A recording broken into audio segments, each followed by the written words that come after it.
Vous écoutez Radio Equinox, la chaîne du peuple. La chaîne du peuple. Bonjour. Dès l'annonce du pseudo-coup d'État au Gabon, nous avons été formels sur le fait qu'il s'agissait d'une machination orchestrée par l'ogre néocolonial gabonais, le système en place pour bloquer la menace déterminante de l'opposition qui réclame sa victoire à la présidentielle. Certains nous ont certainement trouvé trop prétentieux et hâtifs dans notre conclusion, mais aujourd'hui, nous pensons qu'ils ont désormais des éléments plus palpables pour rejoindre notre position et donner raison à la thèse de l'entourloupe.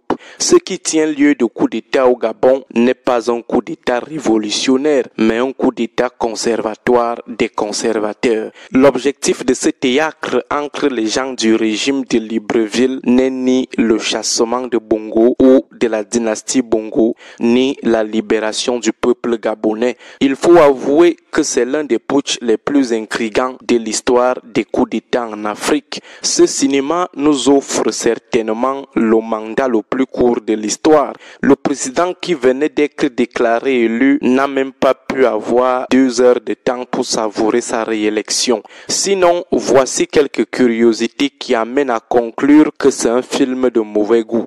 Première curiosité, les gens laissent toute la journée et toute la soirée pour attendre proclamer les résultats d'une élection présidentielle vers 4 heures du matin. Et c'est à cette heure qu'on orchestre le coup d'État. La proclamation des résultats était-elle si pressante qu'on ne pouvait pas attendre 9 heures, 10 heures de la matinée pour le faire? Deuxième curiosité, les militaires qui ont fait le coup d'État sont avec la dynastie Bongo depuis des années. Jamais ils n'avaient constaté qu'il était un homme à chasser comme un malpropre. Ce n'est que lorsque le pouvoir est en passe de basculer entre les mains du peuple, les mains de l'opposition, que ces fidèles des fidèles de la dynastie deviennent lucides, ultra-patriotes. Le timing en rapport avec la menace électorale et la menace post-électorale de l'opposition coalisée renforce nos soupçons. Troisième curiosité, ce sont les égards très précocieux que les putschistes ont réservés à Ali jusqu'à lui permettre de faire une vidéo d'appel à l'aide.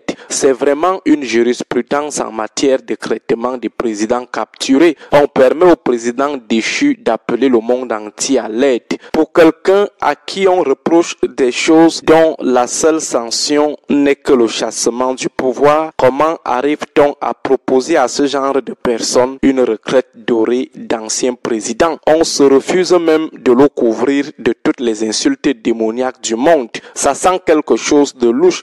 Aussi, allons interroger les liens de ces gens avec le système qu'ils disent vouloir renverser. Quatrième curiosité, au lieu que les putschistes maintiennent la restriction des médias, la renforcer parce que ce qu'ils vont poser comme acte, à savoir le coup d'État, est plus grave et réprimandable. C'est plutôt à ce moment qu'ils viennent rétablir Internet et rouvrir les médias internationaux. Cinquième curiosité, avec toute la galaxie Bongo Père au cœur du pouvoir, aucun d'entre eux jusqu'à présent n'a levé le petit doigt pour dénoncer âprement le coup de force contre leurs frères. On dirait qu'Ali est détesté de tous, surprenant ce silence assourdissant de la galaxie nucléaire Bongo. Sûrement, Ali est le plus méchant de la famille. Sixième curiosité, c'est la mollesse complaisante du ton des dirigeants français, eux qui veulent rétablir l'ordre constitutionnel au Niger jusqu'à projeter l'intervention militaire. La France est nerveuse au Niger, mais au Gabon, elle mange un peu la bouche comme au Tchad.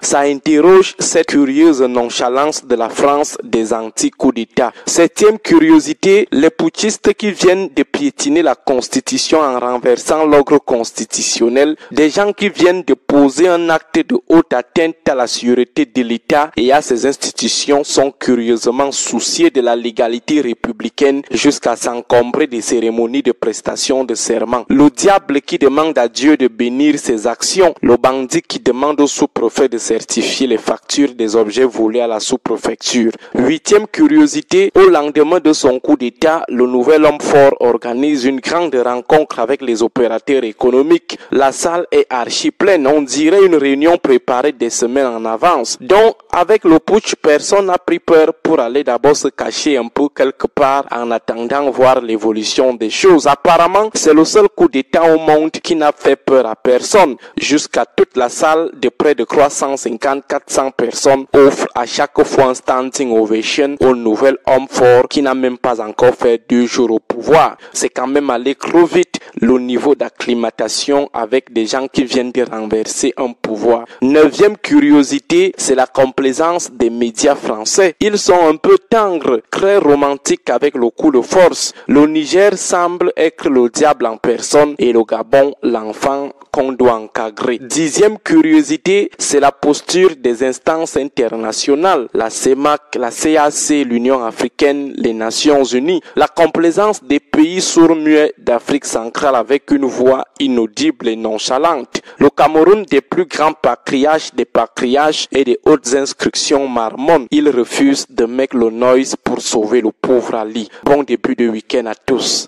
Radio Equinox 93 FM, la chaîne du peuple. 93 FM, la chaîne du peuple. La chaîne du peuple. Figure lui aussi au nombre des arrestations du jour, avec en sa possession plus de 4 milliards de francs CFA, plusieurs biens matériels, immobiliers et des parkings, à couper le souffle.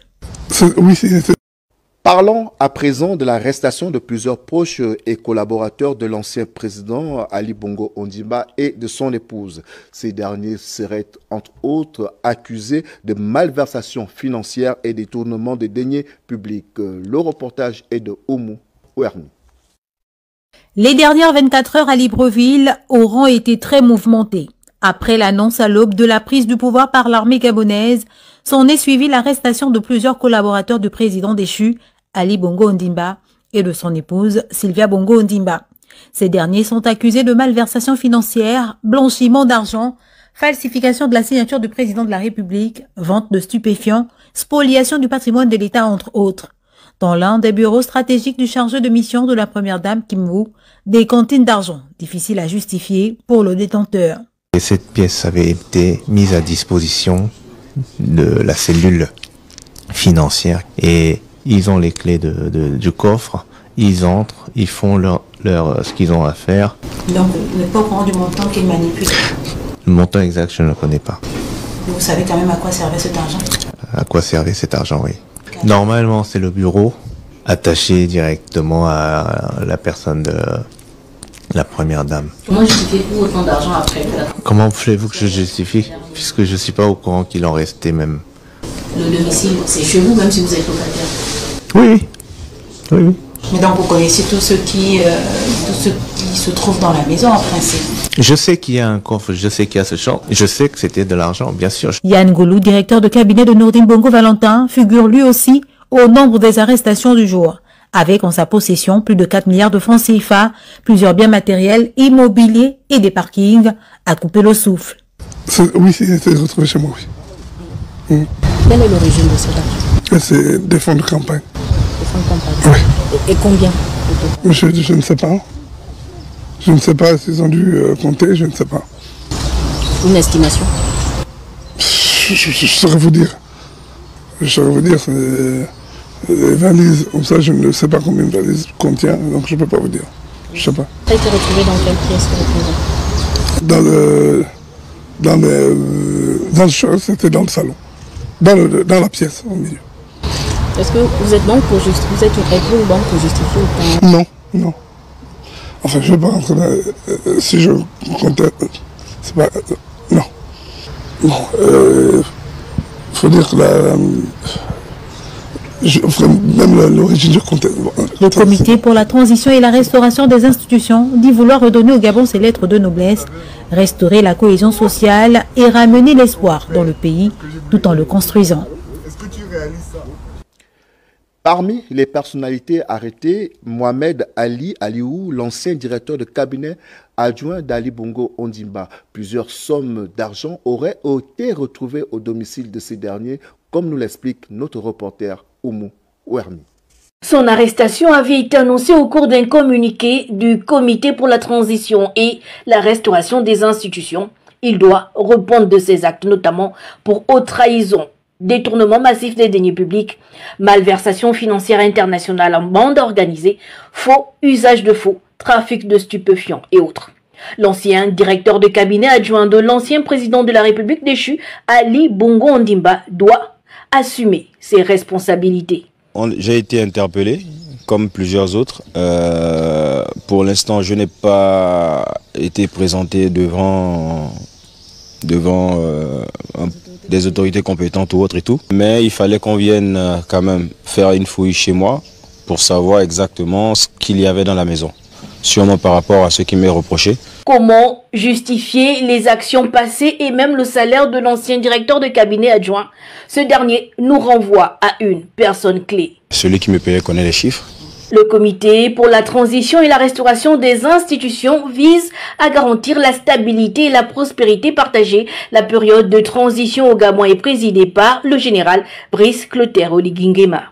Et puis dans son deuxième communiqué, félicitations, si tu es encore là, tu fais partie des 0,1% des gens qui finissent tout ce qu'ils ont commencé. N'oublie surtout pas de revisiter la chaîne pour fouiller d'autres contenus qui t'auront échappé lorsque tu n'étais pas encore abonné ici.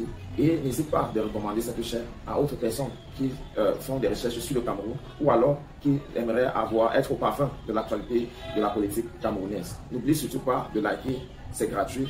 Commenter également est gratuit. Et c'est l'une des choses que tu peux certainement faire pour apprécier nos contenus. Retrouvons-nous très prochainement. Reste scotché sur notre chaîne. À très bientôt.